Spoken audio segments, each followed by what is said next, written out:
Olá, seres do submundo. Como estão hoje? Tem tido ótimos pesadelos? Bom, gente, então em breve a gente vai ter algumas novidades, são coisas boas pro podcast, algumas adições ao formato. Eu espero que vocês gostem, porque a gente quer aumentar ao máximo o leque de o que pode oferecer para vocês e deixar vocês cada vez mais engajados, gostando mais do podcast e fazendo o máximo para que vocês se identifiquem também com a gente e tenham essa relação mais próxima. Então a ideia realmente é melhorar essa comunicação com vocês cada vez mais. Eu quero agradecer a todo mundo que manda mensagem, que conversa com a gente, que dá o feedback, porque realmente isso é muito importante, ajuda a gente bastante a crescer. Então, por favor, continuem fazendo isso, pega seu celular agora e manda uma mensagem, vamos conversar, vamos ver o que você tem a ouvir. Você sempre fala comigo, na maioria das vezes, muito difícil não falar comigo, mas assim, podem mandar sem medo nenhum, tá bem? E claro, eu queria agradecer aos patrões por apoiarem o podcast, que sem eles o podcast não existiria. E se você também quiser apoiar o podcast, se tornar um dos patrões, receber um episódio a mais por semana, ter acesso ao grupo secreto dos patrões, além de outros mimos, é só acessar lá o PicPay, o Patreon ou o Catarse e verificar o melhor método de apoiar a gente, tá bem? Eu sou o Bruno Lima e esse é o Submundo Terror.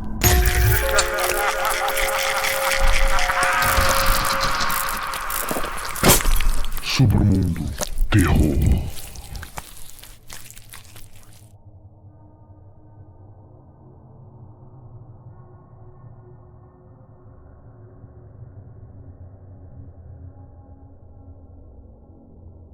O trecho a seguir é do diário pessoal de Walter Harris Jr., coletado após seu desaparecimento em 7 de junho de 1946.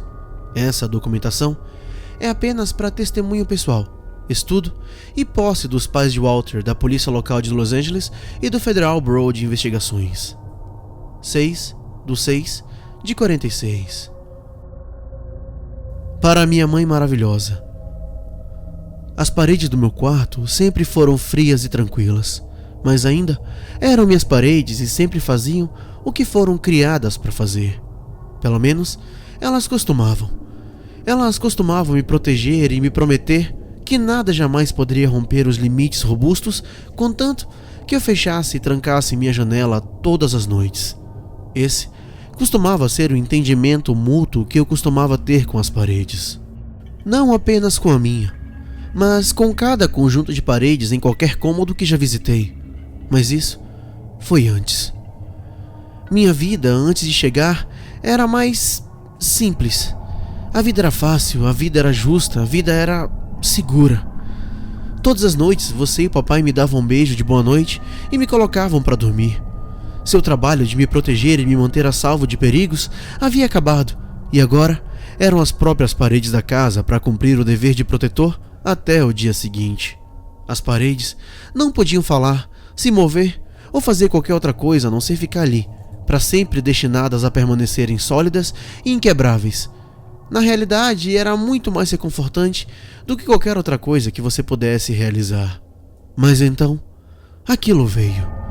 As paredes ainda estão de pé, mas não são as mesmas. Elas tremem agora. Elas choram e temem isso assim como eu. Elas temem porque sabem, assim como eu, que nada realmente pode impedir aquilo. Tudo começou há 4 dias, que por acaso era um domingo. Esse domingo foi calmo e quente como o anterior. Depois da igreja, você preparou um belo jantar assado depois de fazer compras com o papai. Você comprou um vestido de verão novo em folha e algumas fitas novas para o cabelo. E meu pai comprou um micro-ondas novo depois de ver a transmissão na televisão. Ele não podia acreditar que tal coisa existisse. Uma máquina que pode esquentar seu jantar? Como não gostar daquilo?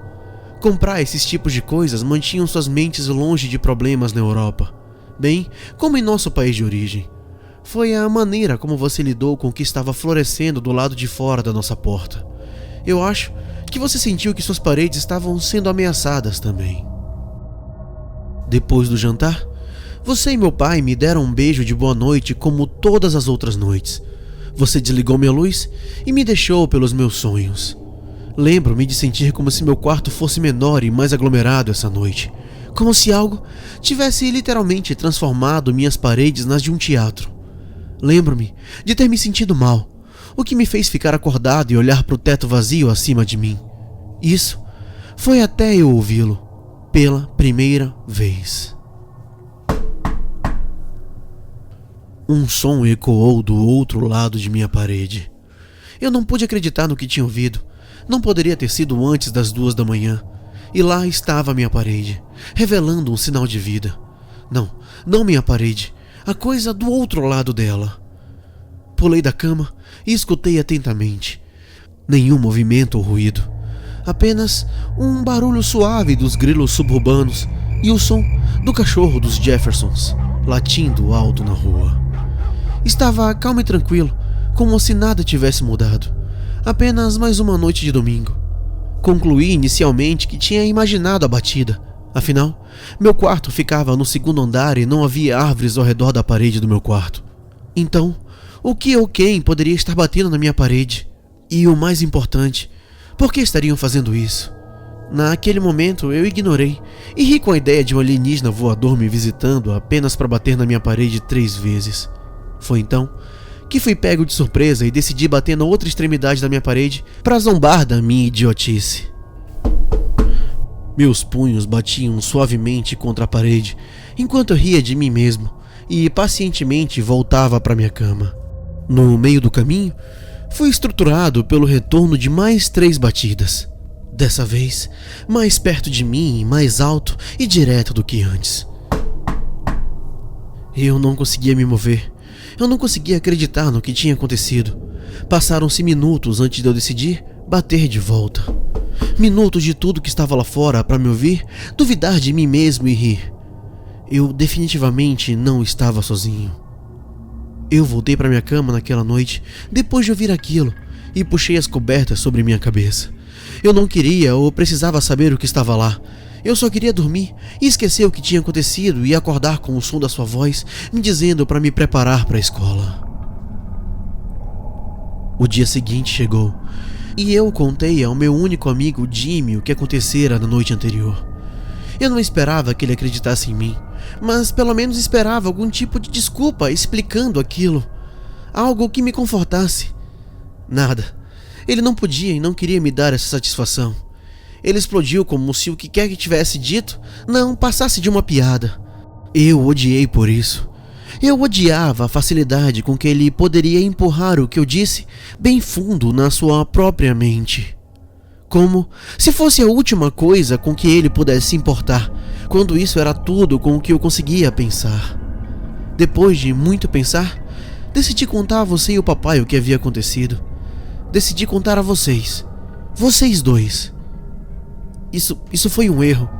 Mãe, você riu enquanto meu pai com raiva me dizia que eu era grande demais para ter medo de monstros. Você tem 12 anos agora, haja como tal, ele gritou enquanto balançava o jornal matinal na minha cara. Eu estava sozinho para enfrentar isso. Só eu e as paredes. Apenas nós dois. A noite seguinte chegou, mas dessa vez, nenhum de vocês veio para se despedir. Pai, você deve ter convencido a mamãe de que eu estava velho demais para sua companhia reconfortante. Se fosse qualquer outra noite, eu teria concordado com você. Levantei-me pelo que pareceram 2 horas, apenas olhando para o outro lado do meu quarto em direção à parede. O pensamento de eu cair na inconsciência, enquanto aquilo estava lá, me aterrorizando mais do que aquela coisa em si mesmo. Com certeza, quando comecei a mergulhar na incerteza, uma batida repentina encheu o quarto inteiro de tensão e medo. O barulho tocou de onde havia parado na noite anterior. Eu sabia que era exatamente o mesmo local por causa do meu pôster do Super Mouse que marcava a sua última visita. Eu gritei e joguei as cobertas sobre minha cabeça. Eu sabia que estava lá fora, ouvindo a minha reação. Eu fiquei paralisado com a ideia de algum alienígena verde horrível, de olhos arregalados, ouvindo pacientemente com o ouvido encostado na minha parede. Eu fechei os olhos e não foi logo que comecei a choramingar. Eu estava sozinho e sabia disso. Nós dois sabíamos disso. O dia seguinte veio e se foi. Nem me incomodei em contar a Jimmy ou a você o que aconteceu dessa vez. Eu não conseguia suportar a sensação de estar completamente sem esperança de novo, e pelo menos assim, eu podia sentir que tinha algum controle sobre minha vida. Mãe, você notou meu olhar vazio e mudanças repentinas de humor e adivinhou corretamente que eu não havia dormido direito nas últimas 2 noites.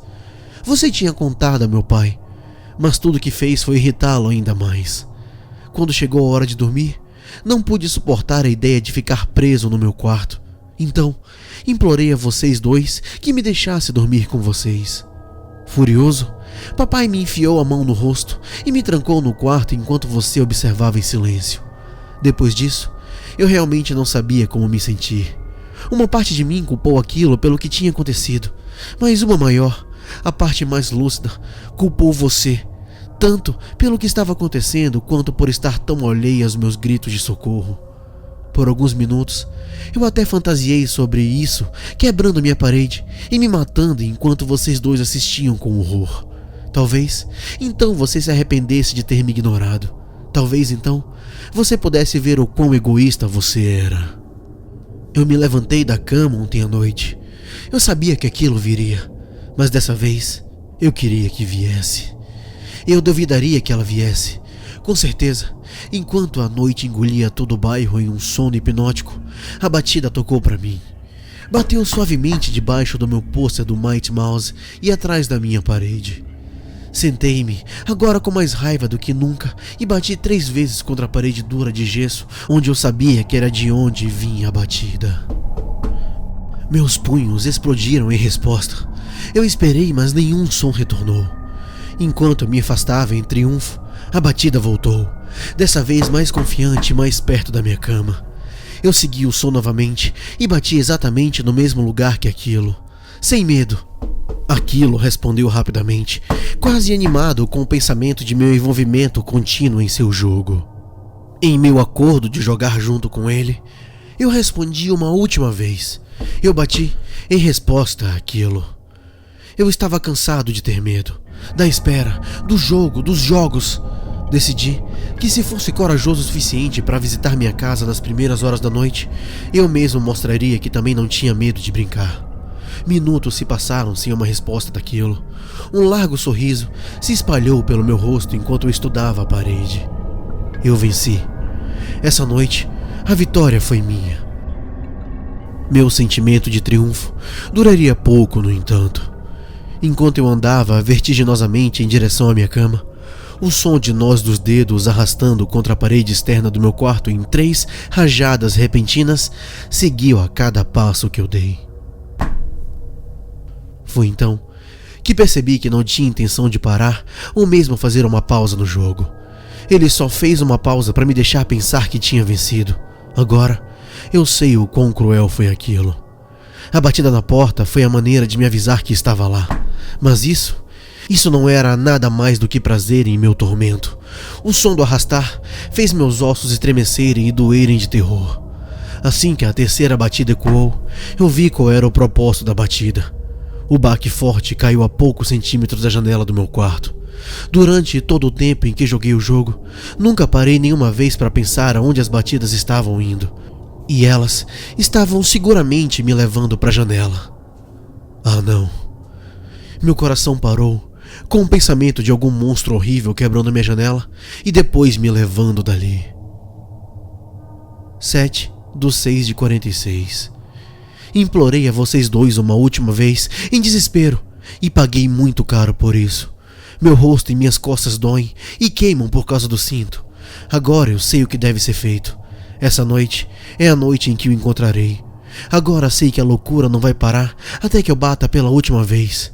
O jogo tem que acabar. Meus olhos se cansam da janela enquanto escrevo isso. Eu penso na minha vida, meu futuro, meus pais. Estou escrevendo isso para eles, para você. Quando chegar, vai bater de novo e eu vou bater de volta. E tenho certeza que vai me cumprimentar na minha janela, o meu buraco na parede. Eu quero que você saiba que isso é sua culpa. Eu realmente quero que você saiba. Ele chamou por mim. As batidas vieram tão repentinas e surpreendentes quanto na primeira noite. Não estou tão assustado quanto imaginava. Talvez seja porque eu não tenho mais nada a perder, ou talvez seja porque finalmente tive um vislumbre daquilo. Eu bati em resposta àquilo e ele realmente me cumprimentou na janela do meu quarto. Que bobo da minha parte pensar que era um alienígena verde assustador como nas fotos de filmes. Na verdade, é um palhaço, mãe. Um palhaço. E ele tem balões. Balões vermelhos brilhantes. Ele me diz que está aqui para me levar para longe de vocês dois. Em algum lugar onde você nunca possa me machucar novamente. Eu confio nele. Esse é um adeus, mãe. Você e meu pai não têm ninguém para culpar, a não ser a si mesmos. Atenciosamente, Walt Jr. Os restos mortais de Walter Harris Jr. foram encontrados em 12 de junho de 1946. Nesse momento, tanto a polícia local quanto o Bureau não têm pistas ou suspeitos. O corpo da vítima apresenta escoriações, tanto na cabeça como no pescoço, devido a algum tipo de arranhão ou mordedura. Lacerações superficiais também cobrem os braços e pernas decepados da vítima. Sinais de extrema fadiga também são evidentes. Assinado em 13 de 6 de 1946, pelo legista James Lee Wilson. Gostaram da história, seres do submundo? Bem, vamos ver quem pegou a referência aí, quem conseguiu associar a história a outras histórias. Essa é uma história bem interessante, eu achei bem diferente quando eu li, e eu espero que vocês tenham gostado. Lembrando que essa história também vai estar disponível no nosso canal do YouTube. Se vocês quiserem ouvir por lá, se inscrever, dar uma força pro canal, vai ajudar muito a gente a crescer. E também dar uma visita lá no Instagram e seguir a gente, porque a gente gosta de saber quem tá com a gente, gosta de saber quem tá acompanhando e também gosta de se comunicar com essas pessoas. Então, se você quiser falar alguma coisa pra gente, pode mandar mensagem sem medo, tá bem? Muito obrigado por tudo. Boa noite e bons pesadelos.